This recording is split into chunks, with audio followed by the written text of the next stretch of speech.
EKOS.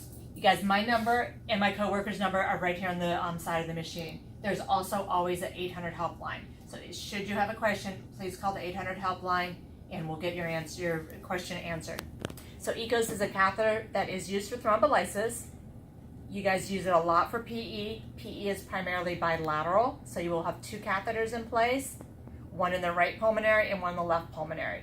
It's also used for DVT and arterial occlusions.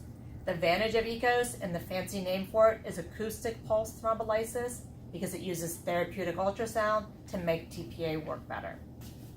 Everything will be inserted in the cardiac cath lab, and the patient will come up with probably two catheters in place. The catheters will be for pulmonary embolism. They will start in the femoral vein, and then it will end up in the pulmonary artery. This is the part of the catheter that you will be seeing. These two cables will be plugged into the machine, which we'll review, and then the EKOS has two infusion ports, one for the TPA, which is labeled drug, and the other one for the coolant, which is just normal saline, infusing at 35 mLs per hour. The side arm of the sheath will be infusing probably IV heparin at the recommended dose, whatever the physician decides.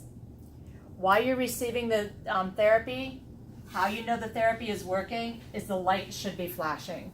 So on each control unit, you always want to confirm that the yellow light is flashing.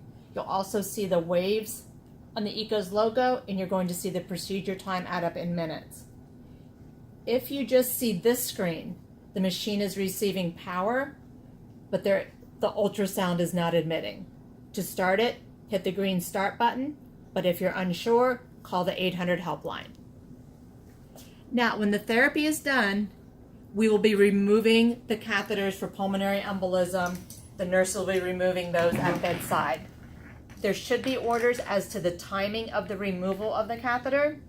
So if the physician's order says to stop ultrasound, stop EKOS, and remove catheter at 8 p.m., this is the procedure. It can be also found on our website, which is on the side of the machine at ekoscorp.com. There is a ICU protocol along with a nursing skills checklist that will go through the steps. So we're going to go through the steps. Is number one, if we're ready to remove it, we're going to be turning off the EKOS. That will be turned off from the back of the control unit. You will turn it off, the screen will go black. It will remove the cables from the little clip. This is not disposable, but the cables will be disposed of. Secondly, you'll turn off your infusions from your hospital IV pumps, and then we'll be turning off the stopcocks to the patient. So right now they're open to air. Your infusion is hooked up here, and then will be turned off to the patient and to the catheter on both of them, 1 and 2. At that point now we can disconnect your hospital infusions. If the physician has ordered to get PA pressure, you would do a regular pressure setup. So your regular pressure setup, and we're going to be removing the black internal wire connected to this black cable and hooking up our pressure transducer to this port. So when you remove the wire, get a chucks. It is long, it's 100 centimeters in length, and wear protective gear. This is all disposed of.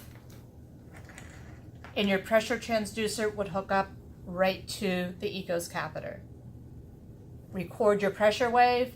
If you get a flat line, if you're not getting a good waveform, do make sure that your supervisor here is notified so that they can communicate to the cath lab. After the pressure, you get your pressure, then we're going to be removing the catheter. This will be similar to a removal of a Swan-Ganz catheter. Have the patient exhale and remove one catheter at a time in one motion, and that is disposed of. Now your sheath is in place. It does have a hemostatic valve, so you're not going to have blood coming out, and you would follow orders to remove the sheath. Again, if this is pulmonary embolism, this is a venous sheath. Your heparin is infusing through here. You could turn it off to the, when you're ready to remove it, turn it off to the sheath and remove it and hold pressure.